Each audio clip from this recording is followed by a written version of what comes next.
It was an early evening in December when a package arrived on my doorstep. The delivery was in the nick of time. I needed this package to help me with my latest case. I was curious about the contents and took it inside immediately for an unboxing. Freewrite. The first word haunted me. The amalgam of two words made me ponder. Could a single-use device make me write free? And would it help me to freewrite a story to add to the pantheon of existing stories found in the cold, dark city known as YouTube?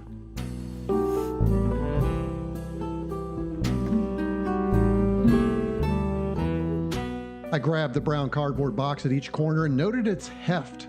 What were these words? I was intrigued and inspired by the words that adorned the strapping tape, but was not distracted by my mission.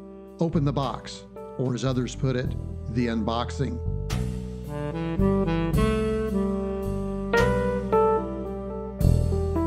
I cut through the series of words and opened the flaps of the box. Inside the box was another, surrounded by packaging. I released the interior box from its captivity and placed it on the table in front of me. Again, the words, Freewrite, were front and center. Flipping the box revealed a secret. Freewrite is a smart typewriter with an e-ink screen and a mechanical keyboard that will seamlessly back up my writing to the cloud. I was intrigued.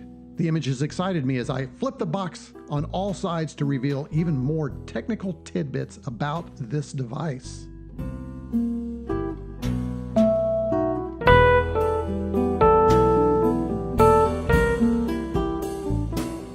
One side of the box revealed the sexy profile of this retro-inspired but decidedly high-tech device.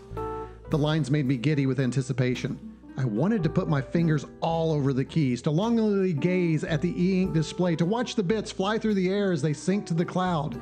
It was a thing of beauty, and I knew taking it with me to diners and coffee shops would make me the envy of every writer within view.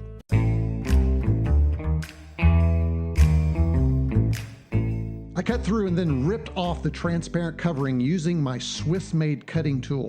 One last time, I reviewed the box and noted the name, Freewrite. But then, from out of nowhere, another name, Astrohaus.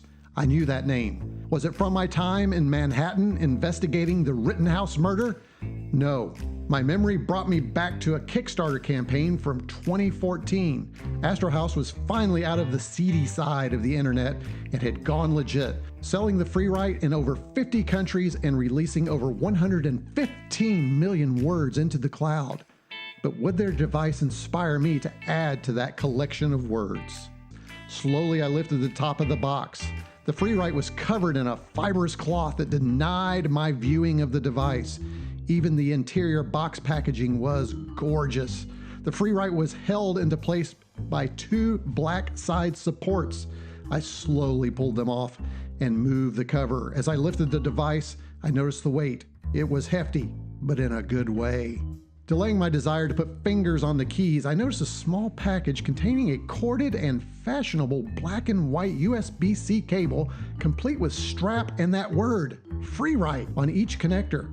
I'll use this to charge the Freewrite, but I will need my own power brick. Astrohaus included a cute sticker of the device and a user's manual.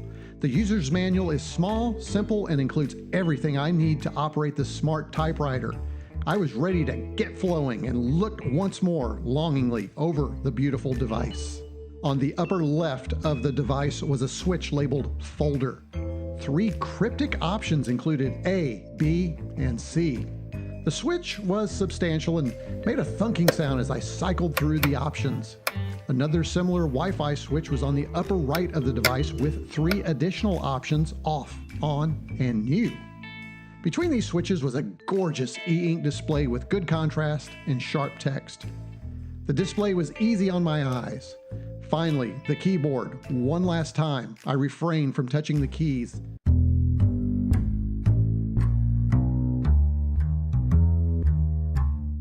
I took a look at the device's backside. There was a crevice, and within the crevice, a handle. I pulled the handle out. It was firm and substantial, just right for a night on the town full of intrigue and writing. I put the handle back in its storage position because it was finally time to tickle the keys. I spun the Freewrite into place and began to frantically tap on the mechanical keys. They were everything I dreamed. Brown box switches with great travel and a fantastic sound. I reviewed the instruction manual and then pushed the red toggle switch. The switch traveled deep into the all-aluminum shell of the Freewrite and then bottomed out. There wasn't a click to acknowledge a power contact. It was an old-school feel that felt, well, right. And about the aluminum shell, it is substantial, curved, hefty, and oh so sexy. This is a device with a mid-century styling that contains minimalist 21st century technology to provide a writing experience that is both retro and modern at the same time. There was no doubt in my mind this was a premium product and not for the faint of heart. It was for the serious writer who knew that what stood between them and their publisher was their first draft. This was a device for drafting the next great novel. I considered my words as the Freewrite began to boot up and begin the setup process. The e-ink display fading and drawing a progress indicator over and over until the device was ready. The typing experience was everything I dreamed. Typing felt like I was on an electric typewriter back from my youth, but instead of keys striking paper to place ink, the e-ink display displayed the words instantaneously. The faster I typed, the slower the display of characters, but unlike a traditional typewriter, not once did the keys lock together in the carriage. All in all, it felt right. Except it was missing something. What was it? Oh yes, the ding of the bell at the end of each line as the carriage return moved from right to left, greeting each key strike. I wanted to take time for extended typing. Did the battery have a charge? I connected the USB-C cable to the Freewrite and to power. The Freewrite displayed a charging indicator, but not an amount of charge. I didn't know what I was doing. It was time for me to learn more about the Freewrite, and I grabbed the user's manual. I read about the folder switch and now understood that the device allows 3 concurrent writing projects, and this switch toggles between them. It was a retro way to move between documents and eased any worry about complicated file management. Intrigued by this left switch, I operated the right switch. I moved the Wi-Fi switch to new, and the e-ink screen prompted me to connect to a Wi-Fi network. I chose my home network and entered my credentials. The Freewrite and I now have a special relationship. It knows one of my most valuable secrets, my home Wi-Fi password. Time will tell if this is a long-term trusted relationship. I moved the switch back to the on position, knowing that if I ever needed to join another network, I would switch back. The instructions offered many other options, but I wasn't interested in those. It was time to type. I found a comfortable location, grabbed a libation, and began drafting the next great novel. The words danced out of my brain, through my fingers and into the Freewrite. The distraction-free environment provided me with focus. Limiting my writing syntax formatting using Markdown kept the thoughts flowing without the need to include complicated keyboard combinations. Even though I can change the font size of the letters, the default was perfect for writing and discouraged me from looking at my previous sentences. And then it happened. Dang! I noticed a mistake in a previous line. Now what? I said to myself. I knew the device wasn't designed for heavy editing. That was never the intent, but I couldn't help it. I wanted to fix my error.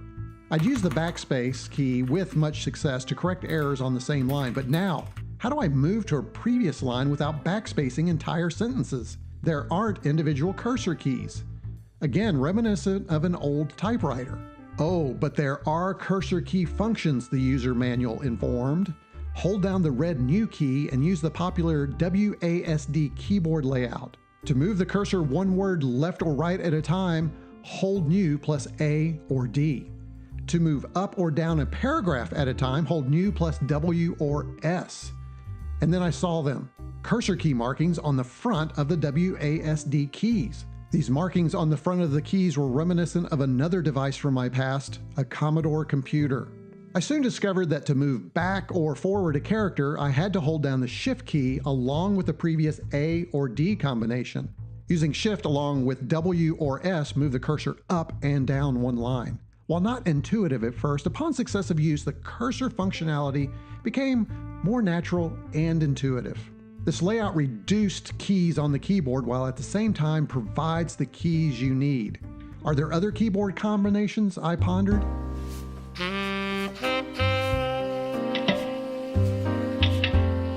The room room began to darken, and I noticed the display glow eerily. The e-ink display had a soft backlit screen that provided enough light to work in the evening, but a small amount of ambient light was still required to see the keys on the keyboard. This was no uppity backlit keyboard, and I didn't need that backlight. I was a professional, and I could type in the dark if I had to. Wait, what was this? In the dark, I noticed a key, a special key, literally a key called special. I tapped it and noticed the small display under the e-ink display changed. The Freewrite cycled through displays that showed date and cloud sync status, reading time, words, and character counts, a retro clock with hands, not digits, a date view, a chronograph to capture the amount of time I've been writing, and a blank display. Are there other options? I looked at the user's manual again to learn that holding the space bar will display the battery charge level and verification that my words have been synced to the cloud. Finally, an options menu is available by pressing the power button for 2 seconds, but I botched my press. I didn't press long enough and was greeted by the image of a fellow writer, Edgar Allan Poe. I pressed the power button again 2 times, and this time was greeted by another fellow writer, Isaac Asimov. What other writers would adorn my e-ink display when I put the device in standby with a single short press? I would need to figure that out later. For now, I needed to understand the options available on this device.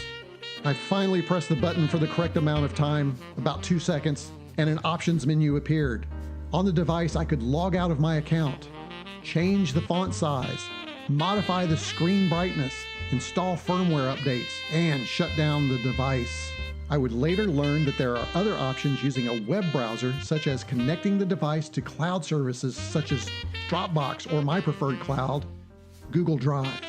But that's a story for another day. I was content with what I had learned and ready to use the Freewrite to help finish a novel that has been in gestation since 2017. It's a fine tale of intrigue, action, and retro computing, but alas, that too is for another day.